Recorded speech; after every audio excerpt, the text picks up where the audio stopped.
Imagine waking up with nothing, no money, no connections, sometimes not even a roof over your head. Now imagine turning that struggle into a billion-dollar legacy. These 10 individuals weren't born with privilege. They carved their names into history with grit, grind, and a refusal to give up. This is not just a list of millionaires. This is a tribute to the world's most inspiring rags-to-riches stories. Let's dive into the lives of the richest people who started with nothing and built everything. Number 1. Oprah Winfrey with a net worth of $2.8 billion. Born in a small, dusty town in Mississippi in 1954, Oprah Gail Winfrey entered a world that didn't seem to want her. Born in a small, dusty town in Mississippi in 1954, Oprah Gail Winfrey entered a world that didn't seem to want her. Her mother was just 18 and unprepared, and her father was absent. She spent much of her early life shuffled between relatives, often in homes without running water. Poverty was her constant companion. As a child, she was so poor she wore dresses made from potato sacks. An image burned into her memory after kids at school mocked her, but the deepest wounds came from the people around her. By age 9, Oprah had suffered repeated abuse from family members and family friends. At 14, she became pregnant. Her son died shortly after birth. Most people would have been broken. But she wasn't like most people. She turned to books for escape, speaking in churches by age 10, and winning oratory competitions by 12. When she got a job reading the news on a local radio station at 17, she had no idea it was the first step in a transformation that would change history. She eventually landed a morning talk show in Chicago. That show? AM Chicago. In less than a year, ratings soared, and the show was renamed The Oprah Winfrey Show. It would run for 25 years, reshape daytime television, and make her the most powerful woman in media. She built Harpo Productions, started her own network, owned and invested in companies like Weight Watchers and Apple. But beyond the money, Oprah gave people something more: hope. From rural backwoods to billionaire, Oprah Winfrey turned pain into power and became a global icon for resilience, reinvention, and relentless ambition. Number 2. Howard Schultz with a net worth of $3 billion. Howard Schultz grew up in the Canarsie section of Brooklyn, in a housing project called Bayview. Howard Schultz grew up in the Canarsie section of Brooklyn in a housing project called Bayview. He lived in a cramped apartment with his siblings and his war veteran father, who struggled to keep a job with no benefits and no dignity. Howard remembered watching his father come home injured from work. No compensation, no help. It wasn't just about money, it was about what happens when people get left behind. As a boy, Howard often climbed to the rooftop to escape the weight of his family's stress. Up there, he dreamed. Through a football scholarship, he became the first in his family to go to college. After graduation, he worked in sales. One day, while selling coffee machines, he noticed a small company in Seattle was ordering more than most: Starbucks. He joined them and traveled to Italy, where he saw something magical: espresso bars full of people connecting. Not just drinking coffee, sharing moments. He pitched the idea to Starbucks. They passed.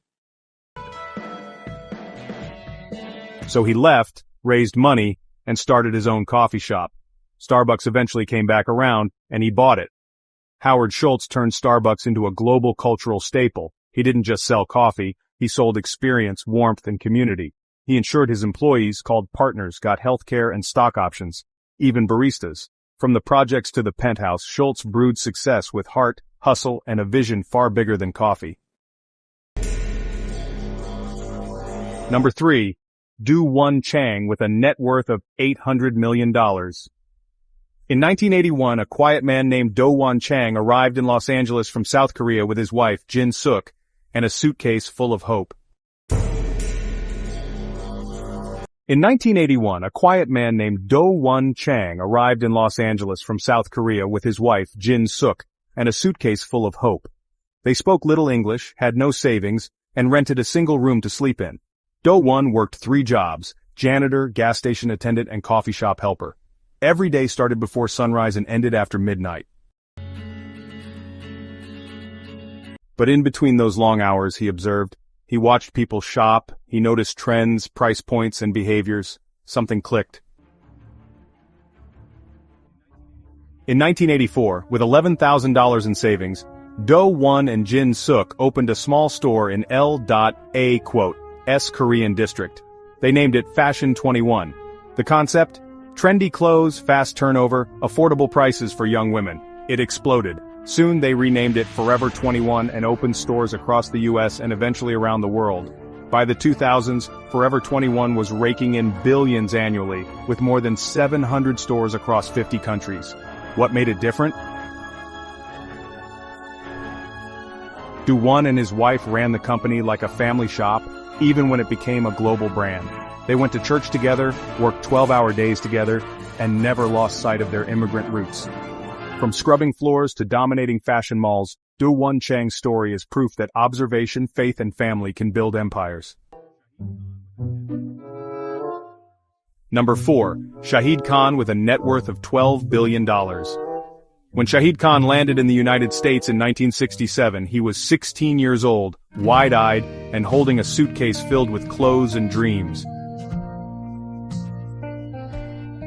When Shahid Khan landed in the United States in 1967, he was 16 years old, wide-eyed, and holding a suitcase filled with clothes and dreams.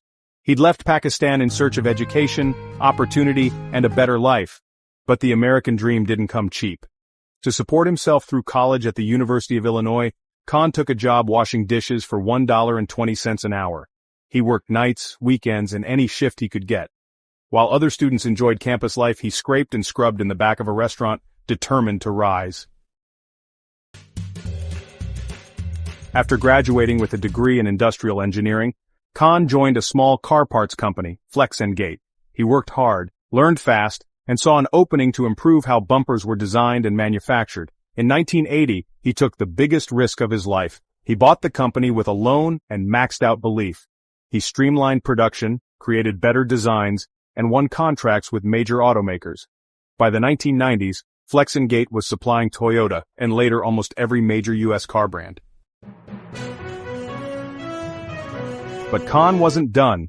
In 2012, he shocked the sports world by buying the Jacksonville Jaguars, becoming the NFL's first ethnic minority owner. Later, he added Fulham FC in the UK to his portfolio and began investing in wrestling, media, and entertainment. From dishwashing to billionaire boardrooms, Shahid Khan's rise is the ultimate proof that no job is beneath you and no dream is beyond you. Number 5. Larry Ellison, with a net worth of $140 billion. Larry Ellison's story begins in the tough streets of Chicago, where he was raised by an adoptive aunt and uncle. Larry Ellison's story begins in the tough streets of Chicago, where he was raised by an adoptive aunt and uncle. His birth mother had given him up as a baby. His adoptive father was cold and critical, telling young Larry he'd never amount to anything. That only fueled his fire. Ellison bounced from job to job, dropping out of not one but 2 universities. He worked as a programmer, teaching himself complex code and systems on the fly. He didn't play by the rules, he wrote his own. In 1977, he co-founded a tiny company with just $2,000. It was called Software Development Laboratories. Their mission? Build a database system so advanced it would change how companies handled data. That company would later become Oracle. Ellison named the software after a CIA project he once worked on. It was bold, aggressive, and revolutionary, just like him. As Oracle grew, so did Ellison's ego and empire. He became known for his flashy lifestyle yachts, jets, mansions, and a sharp tongue. But underneath the bravado was a brilliant strategist who foresaw the rise of data, cloud computing, and enterprise software before almost anyone else. He transformed Oracle into a tech giant and became one of the richest men on the planet. From rejected child to Silicon Valley legend, Larry Ellison proved that being an outsider can be your greatest weapon. Number 6. Roman Abramovich with a net worth of $14 billion. Roman Abramovich was born in the Soviet Union and orphaned by age 2. He grew up in the cold, industrial north under the care of uncles and relatives. Roman Abramovich was born in the Soviet Union and orphaned by age 2. He grew up in the cold industrial north under the care of uncles and relatives. There were no bedtime stories, just factory towns and hard reality.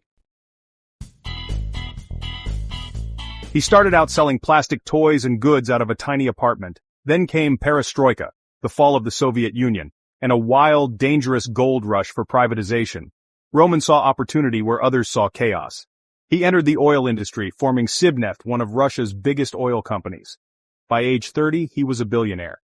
His success wasn't without controversy, but it was undeniable. He played the post-Soviet capitalist game better than anyone. But it was in 2003 that the world took real notice. When Roman Abramovich bought Chelsea Football Club for £140 million, he poured his fortune into the club, buying the best players, hiring elite managers, and transforming Chelsea into a Premier League powerhouse. Under his leadership, Chelsea won the Champions League, multiple EPL titles, and became one of the most successful clubs in Europe. Despite the limelight, Abramovich stayed largely in the shadows, never giving long interviews, always watching from afar. From Soviet orphan to football kingmaker, Roman Abramovich built a life few could imagine, on the back of survival instincts and bold ambition. Number 7. John Paul DeJoria, with a net worth of $3 billion. Born in Los Angeles to immigrant parents from Italy and Greece, John Paul DeJoria's early life was anything but glamorous. Born in Los Angeles to immigrant parents from Italy and Greece, John Paul DeJoria's early life was anything but glamorous. By age 2, his parents had divorced. By 9, he was selling newspapers to help support his family. Life was survival, not childhood. He bounced through foster homes, joined gangs in his teens, and even lived in his car more than once. At one point, he had just $700 and a baby to care for. He was homeless, jobless, and running on fumes, but not on empty. With that $700 loan, he co-founded John Paul Mitchell Systems with hairdresser Paul Mitchell. They started selling hair products door to door, sleeping in their car, and hustling for every salon order they could get. It was gritty, thankless work, but they believed in what they were building. Within a few years, the brand exploded. DeJoria didn't stop there. He co-founded Patron Tequila, taking it from an unknown spirit to a luxury icon. His portfolio grew to include ventures in diamonds, telecom, and even space technology. But even with billions, he never forgot the street. He donates millions to causes for the homeless, veterans, and education. His personal motto? Success unshared is failure. From gang member to global philanthropist, John Paul DeJoria is living proof that rock bottom can be the launchpad to greatness. Number 8. François Pinault, with a net worth of $40 billion. In rural Brittany, France, young François Pinault left school at 11 to work in his father's timber mill. In rural Brittany, France, young François Pinault left school at 11 to work in his father's timber mill. The kids at school mocked him for being poor, calling him the peasant. But the boy who was pushed down would one day stand above luxury empires. He started his first business in lumber, buying and selling wood at a profit. It wasn't glamorous, but it taught him something no school could: how to spot value others missed. In the 1980s, he began acquiring failing businesses and turning them around, but he had bigger ambitions. He set his sights on luxury. In the 90s, he took a daring leap and acquired a stake in the struggling Gucci brand. Then he added Balenciaga, Saint Laurent, and Alexander McQueen. These brands would eventually fall under the Kering Group, one of the most powerful fashion conglomerates in the world. But Pinault wasn't just about money. He became one of the world's top art collectors, amassing over 5,000 pieces, and opened museums to share it with the public. From sawdust floors to fashion runways, François Pinault proved that being underestimated is often your biggest strength. Number 9. Ralph Lauren, with a net worth of $7 billion. Ralph Lifshitz was born in the Bronx, the son of Jewish immigrants from Belarus. Ralph Lifshitz was born in the Bronx, the son of Jewish immigrants from Belarus. He shared a room with his two brothers and dreamed big, even when life was small. Classmates mocked his last name, so he changed it to Lauren. But Ralph didn't want to just fit in. He wanted to define what it meant to be American. Working as a tie salesman at Brooks Brothers, he had a bold idea. Wider, more stylish ties, totally against the norm. His bosses told him it wouldn't work, so he made them himself. He sewed, designed, and sold out of a drawer in the Empire State Building. In 1967, with a $50,000 loan, he launched Polo Ralph Lauren, an entire brand that wasn't just clothing but a lifestyle. Preppy, clean, aspirational. He sold a dream of country clubs and convertible rides, even to people who'd never been near one. The empire exploded. Suits, colognes, home goods, sportswear. Ralph Lauren became synonymous with timeless style, yet he never forgot his roots. His Bronx grit never left, and neither did his belief that elegance could come from anywhere. From a tiny apartment in New York to the global fashion stage, Ralph Lauren stitched together a life few dared to imagine. Number 10. Ingvar Kamprad, with a net worth of $58 billion at the time of his death. Born on a small farm in Sweden in 1926, Ingvar Kamprad was a boy of frugal genius. At age 5, he started selling matches to neighbors.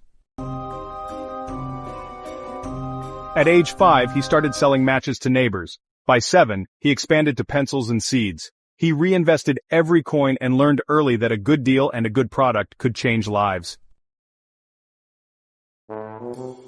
At 17, he founded IKEA, naming it from his initials and the family farm, Elmtaryd, in the village of Agunnaryd. His idea was revolutionary flat-packed furniture that customers could assemble themselves. It saved shipping costs, allowed style at lower prices, and turned shopping into an experience. IKEA didn't just sell furniture, it sold freedom, to furnish your life affordably and beautifully. Despite becoming one of the richest men on earth, Kamprad remained stunningly humble. He flew economy, drove an old Volvo, and even recycled tea bags. He was once quoted as saying, "We don't need flashy cars or expensive watches. The trappings of success are not the success itself." From selling matches on a bicycle to furnishing the world, Kamprad's story is about how small ideas, if nurtured, can become legacies. These 10 lives didn't start in boardrooms. They started in hardship, abuse, loss, poverty, rejection. But through vision, obsession, and refusal to quit, they wrote their own stories. And maybe so can you. Your struggle is not the end, it's the beginning. Subscribe if you're ready to turn your lowest chapter into your launch pad. Your legend starts now.